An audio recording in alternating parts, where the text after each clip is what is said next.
বন্ধুরা, চিরসখা ধারাবাহিকের আজকের পর্বে দেখানো হয়েছে ভালোবাসা দিবস উপলক্ষে স্বতন্ত্র ভোরের গান শেষ হয়। এরপরেই সবাই হাততালি দেয়। উপস্থাপক স্বতন্ত্র ভোরকে ভালোবাসা সম্পর্কে কিছু কথা বলতে বলেন। এরপরেই স্বতন্ত্র প্রথমে নিজের কথা বলে। স্বতন্ত্র কোনো গায়ক নয়, তাই যতটুকু গান গেয়েছে খুব কম রিহার্সেলেই গান গেয়েছে। ভোরের আবদার, সেই সাথে ইনস্টিটিউটের কথা ভেবেই করেছে। তাই স্বতন্ত্রের গানে ভুল ত্রুটি হলে সবার কাছে ক্ষমা চেয়েছে। এরপরেই স্বতন্ত্র বলে, ভালোবাসা দিবস উপলক্ষে এত ভালো একটা অনুষ্ঠানের আয়োজনের প্রথম পরিকল্পনা করে ভোর, আর তারই উদ্যোগে এত সুন্দর একটা অনুষ্ঠান সম্পন্ন হলো। এরপরেই স্বতন্ত্র ভালোবাসা নিয়ে কথা বলে। স্বতন্ত্র উপস্থিত দর্শকদের ভালোবাসা জানায়, সেই সাথে স্বতন্ত্রের অন্তরের গহীনের যে ভালোবাসা আছে সেই সব ভালোবাসা কমলিনীর পায়ে উজাড় করে দেয়। এরপরেই ভোরকে কিছু বলতে বলা হয়। ভোর বলে, ভালোবাসা এক অদ্ভুত অনুভূতি, কেউ পায় কেউ পায় না। স্বতন্ত্রদা পেয়েছে, আর আমরা সবাই সেই ভালোবাসা খুঁজছি। হয়তোবা আমরাও আমাদের জীবনে কোনো একদিন সেই ভালোবাসাকে খুঁজে পাবো। এরপরেই ভোর তার কথা শেষ করে। উপস্থাপক কমলিনীকে মঞ্চে আসতে বলে। যেহেতু সকলের সামনে স্বতন্ত্র তার ভালোবাসাকে স্বীকার করেছে, তাই কমলিনীর আর দূরে সরে থাকার কোনো মানে নেই। তাই তো উপস্থাপক কমলিনীকে মঞ্চে ডেকে নেয়। কমলিনী বলে, আমাকে আবার কেন ডাকলো, আমি যাব না। কুর্চি তখন বারবার করে কমলিনীকে মঞ্চে যেতে বলে। এমনকি অয়নদীপ বলে, বৌদি তোমাকে যেতেই হবে। কমলিনী বলে, না না, আমি যাব না। অয়নদীপ কুর্চিকে বলে, তুমি চুপ করে রইলে কেন, তুমি একটু বৌদিকে বোঝাও, যে করে হোক রাজি করাও, বৌদিকে যেতেই হবে। কমলিনী মনে মনে ভাবে, আমি যে একেবারে খারাপ গান গাই তা তো নয়। এর আগে তোমার ইনস্টিটিউটের অনেক অনুষ্ঠানেই আমরা গান গেয়েছি, আজ প্রথমবার তুমি অন্য কারোর সাথে গান গাইলে কেন? এরপরেই কমলিনী বলে, আমি এখানে গম্ভীর হয়ে বসে আছি, হাততালিও দিতে পারিনি, তুমি কি সেজন্যই আমাকে মঞ্চে ডেকে নিলে? সবটাই কি তোমাদের পূর্ব পরিকল্পনা? এরপরে অয়নদীপ বলে, কি হলো বৌদি, যান। কুর্চি বলে, বৌদি ব্যাগটা আমাকে দাও তো, যাও তুমি যাও। এরপরেই কমলিনী মঞ্চের দিকে এগিয়ে যায়। স্বতন্ত্র কমলিনীর হাত ধরে তাকে মঞ্চে টেনে নেয়। অন্যদিকে ভোর স্বতন্ত্র কমলিনীর পিছনে ঘুরঘুর করতে থাকে।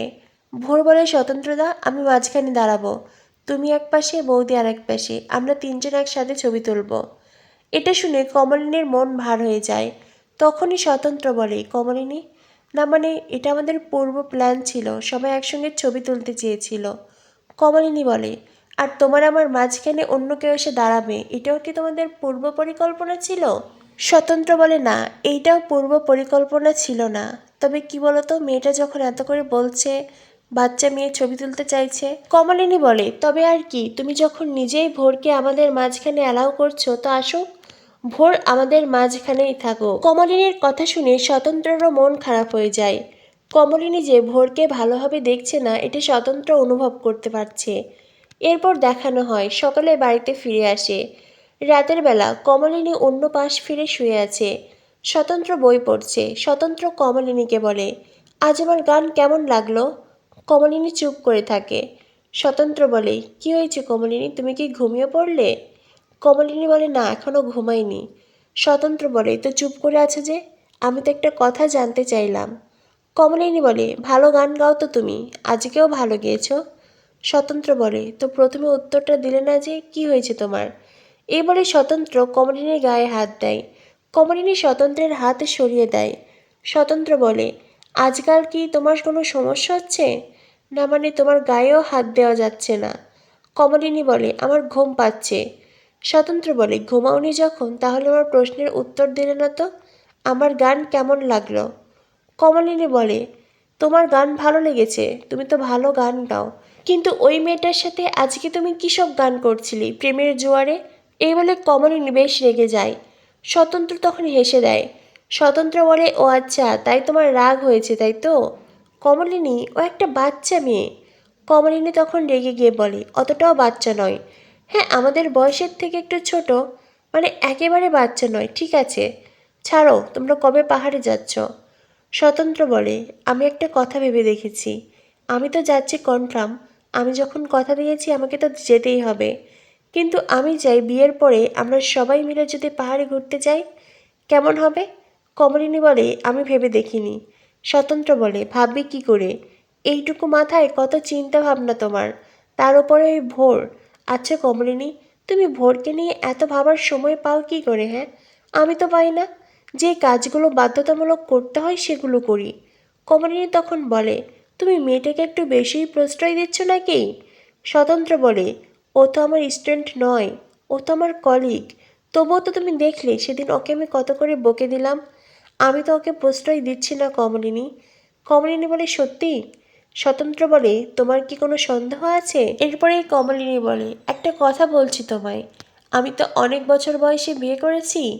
এখন যদি কোনো কারণে তুমি ফ্লর্ট করো ওই মেয়েটার সাথে, কিংবা ওই মেয়েটার সাথে অন্য কোনো সম্পর্কে জড়িয়ে যাও, সকলের কাছে আমার অনেক অসম্মান হবে, অনেক অপমানিত হতে হবে আমাকে।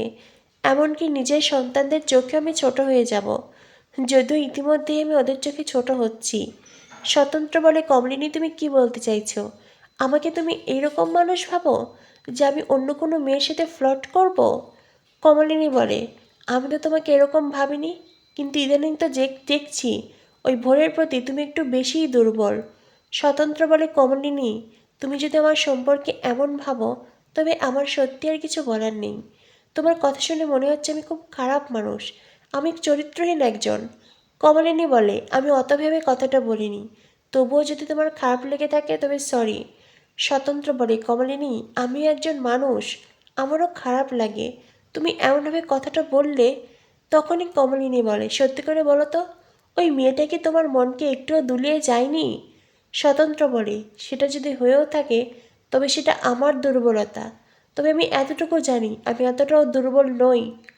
কমলিনী, আমি তোমাকে ভালোবাসি, নিজের সবটুকু দিয়েই ভালোবাসি, আর তুমি আমার জীবনের সবচাইতে বেশি প্রায়োরিটি। তোমার জায়গায় অন্য কেউ কখনো আসতে পারবে না, আর আমি তোমার জায়গায় অন্য কাউকে কল্পনাও করতে পারবো না। কমলিনী বলে, সত্যিই তো? স্বতন্ত্র বলে, কেন, তোমার সন্দেহ আছে? কমলিনী বলে, তা নয়, তবুও আজ যখন তুমি এই মেয়েটার সাথে গান গাইছিলে, আমার কেমন জানি ইনসিকিউর ফিল হচ্ছিল, আর মেয়েটাও তখন তোমার দিকে এমনভাবে তাকাচ্ছিল। স্বতন্ত্র আবারও হেসে দেয়। স্বতন্ত্র বলে, কমলিনী, কেউ যদি আমার দিকে অন্যভাবে তাকিয়েও থাকে, সেটাও কি আমার দায়? তুমি বলো না, আমি তো তখন মন দিয়ে গান গাইছিলাম। কমলিনী বলে, না না, তোমার দোষ নয়, বললাম তো আমারই দোষ। আমারই তখন কেমন একটা ফিল হচ্ছিল, যেটা হওয়া উচিত নয়। আসলে অয়নদাও কথাগুলো এমনভাবে বলল। স্বতন্ত্র বলে, বুঝতে পেরেছি, বাইরের অনেকেই তোমাকে অনেক কিছু বোঝাচ্ছে, তবে কমলিনী তুমি আমার প্রতি বিশ্বাস রাখো, আমি কখনো তোমার সঙ্গে প্রতারণা করব না, কারণ তুমি আমার জীবন, তুমি আমার সব, তোমাকে ছাড়া আমি নিজেও বাঁচতে পারবো না। তো বন্ধুরা, বুঝতেই পারছো, কমলিনীকে স্বতন্ত্র খুব ভালোবাসে, কিন্তু ভোরের উপস্থিতি কমলিনীর মনকে অশান্ত করে তুলেছে। এবার তো স্বতন্ত্র পরিকল্পনা করেছে, ভোর আর শুধু সে নয়, বরং কমলিনীদের নিয়েও সে ঘুরতে যাবে পাহাড়ে। তবে কি ঘুরতে গিয়ে ঘটবে বিরাট কোনো ঘটনা? কি হতে চলেছে চিরসখা ধারাবাহিকে? পরবর্তী আপডেট পেতে আমাদের সাথেই থেকো। ধন্যবাদ সবাইকে।